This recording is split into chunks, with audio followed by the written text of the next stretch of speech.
प्रसादम का कोरम हाँ, तथा समाधान के बारे में आप क्या कहना चाहेंगे? आपने बहुत अच्छा सवाल खड़ा किया कि सर्वप्रथम एक बात बता दूं कि हमारा विश्वास संवाद धर्म निभाने में है।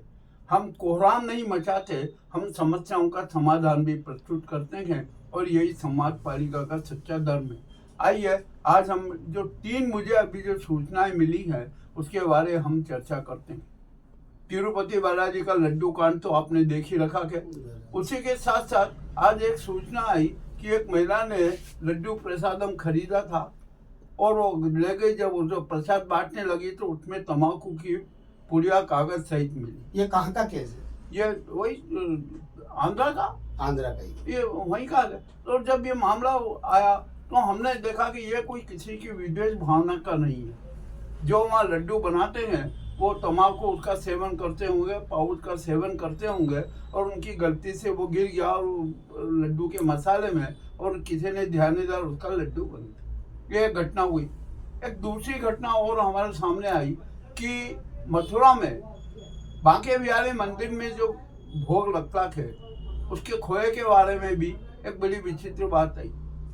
वहाँ हमने देखा उनकी अपनी गौशाला है, वहाँ पर भी गाय हैं और उन्हीं की गायों के दूध से मावा बनता है। अतः वहाँ तो नहीं, यहाँ इतना जरूर है कि बांके बिहारी मंदिर के बाहर जो दुकानों में, रेलवे स्टेशन तक जो मथुरा के पेड़ प्रसाद के नाम से बेचे जाते हैं उसमें हो सकता है कि ये जो मिलावटी मावे का उपयोग होता हो। तो इस बारे में भी जांच करना बहुत जरूरी है।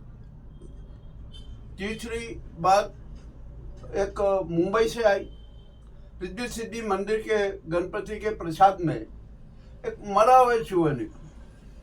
यह भी अपने आप में विचित्र घटना है।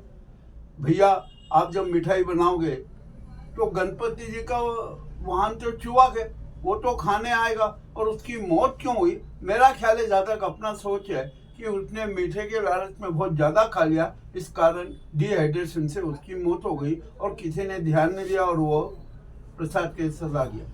ये 3 समस्याएं हैं। ये हम कोहराम नहीं मचाएंगे, हम आपके सामने इसका एक समाधान प्रस्तुत करते हैं। आइए हम समाधान पर चर्चा करते हैं। सबसे पहले मंदिरों में भगवान का प्रसाद निःशुल्क वितरित होना चाहिए। प्रसाद का बिक्री करना, उसका व्यवसाय करना महापाप होता है। पिछले वीडियो में भी आपने ये बात बताई है। हमने तो बता चुके होना हैं। चाहिए। दूसरी बात, प्रसाद का नियम ये होता है कि जो भगवान के दर्शन करने आता है उसको प्रत्यक्ष आप प्रसाद दे दीजिए और घर ले जाने की बात मत कीजिए। किंतु मंदिर को करोड़ों की आय करना है प्रसाद के नाम पे, तो वो ऐसा नहीं करेंगे। तब उसके लिए भी हम उनको कोई आपत्ति नहीं लगाते हैं। आप अपना आर्थिकता की पूर्ण कीजिए, वो कमाइए। तो इसके लिए सबसे पहले जो भी मंदिर प्रसाद का व्यवसाय करते हैं उनके लिए यह जरूरी होना चाहिए कि आप कितने प्रसाद का वार्षिक उत्पादन करते हैं और उस मान से आपकी गौशाला होना चाहिए और उसमें 120% दुधारू गाय होना चाहिए। तभी आप ये प्रसाद का व्यवसाय कर सकोगे, अन्यथा नहीं कर सकोगे। प्रशासन को इसके लिए नियम बनाना चाहिए। एक ये नियम बनाना पड़ेगा। दूसरी बात, जब आप हमें प्रसाद की बात करते हैं, टीडीपी ने आज एक बहुत बड़ी घोषणा की कि जुलाई के पहले 4 टैंकर अमानक पाए गए थे जिन्हें हमने उपयोग में नहीं लिया और उसे वापस कर दिया। अब यहाँ पर एक सवाल खड़ा होता है कि जो मिलावटी जो टैंकर आए थे उन्हें आपको वापस क्यों किए? जो उसमें जितना घी था उसको डिस्ट्रॉय करना था। हुआ ये कि जो आपने टैंकर वापस किए वो छोटे छोटे पैक में होके पूरे देश के बाजारों में फैल गए। तो ये भी एक मिलावट की तरह से आपने उसको प्रोत्साहन दिया।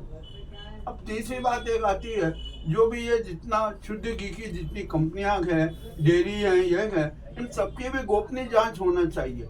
इनकी कोई अपनी गाय तो रहती नहीं है, कोई गौशाला है, ना गो पालन करते हैं, मगर जितना दूध उत्पादन नहीं होता है उससे 200 गुना घी बना के बेच देते हैं। इसका मतलब मिलावटी घी आता है। तो उनकी भी सूक्ष्मता से जांच होना चाहिए। अब तीसरी बात, आपने भी देखा होगा कि पूरे देश में शुद्ध घी की मिठाइयों के नाम पर क्या क्या होता है। कम से कम 700 रुपये से लेकर 3500 रुपये किलो तक बेची जाती है।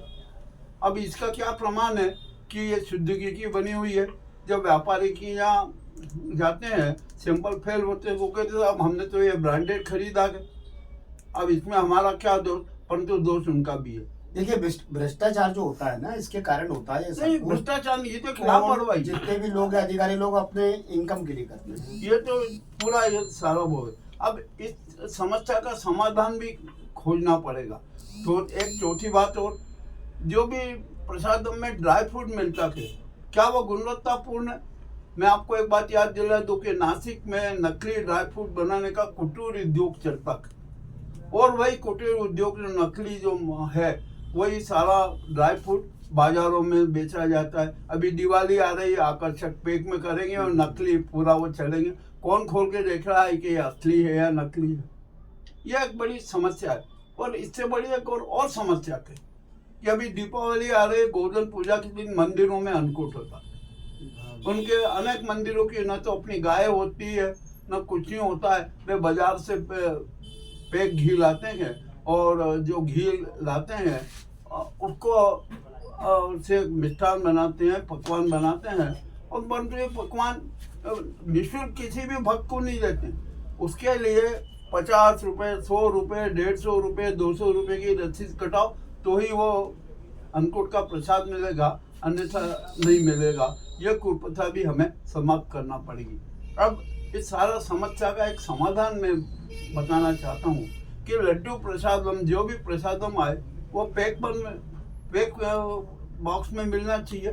नंबर 2, उसमें दाल का परसेंटेज लिखना चाहिए, ड्राई फ्रूट का परसेंटेज लिखना चाहिए, उसका MRTP लिखना चाहिए, और उसी के साथ साथ उस पर जो पैकेट है उस पर लिखा मार्क होना चाहिए कि टेस्टेड, ताकि इंडिया के किसी भी लैब में आप उसकी जांच कराओ, वो टेस्टेड है तो खराब उतरेगा, और यदि सैंपल फेल हो गया तो खराब न तो ये टेस्टेड की सील भी। कई कंपनियों पे तो अंकुश लगा रखा, हम लोगों ने कंपनी कर भी नहीं, इनको भी करना चाहिए ना। नहीं, कंपनी तो कुछ ही करती है। देखो, ये सब भ्रष्टाचार का युग है।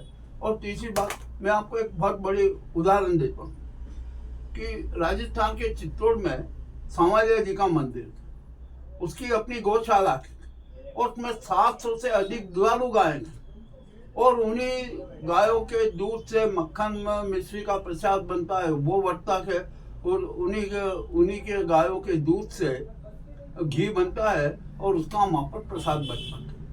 अब इसके साथ साथ जो गौशालाएं यदि अनिवार्य कर दी गई तो उसमें भी एक सावधानी रखना पड़ेगी कि गौशालाओं में जितनी भी दुधारू गायें हैं उनको संतुलित भोजन देना पड़ेगा। यदि संतुलित भोजन नहीं दिया और उन्होंने ओवरडोज भोजन कर लिया तो अपचन की शिकार हो जाएगी, और अपचन की शिकार होने के कारण जो उनकी चर्बी है वो उनके दूध में मिक्स होके मिलती जाएगी। ये इतनी बड़ी प्रिकॉशन रखने की जरूरत है। हम हमारे सुझाव आपको कैसे लगे, हमने जो सच था वो प्रस्तुत किया है।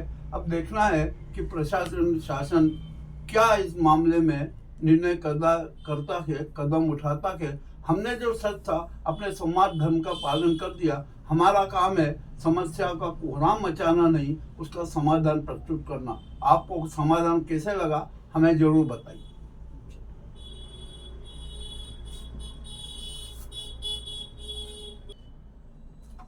आपका नाम? केसी यादव। ग्राउंड रिपोर्ट मुकेश लश्करी, थीम न्यूज चैनल उज्जैन।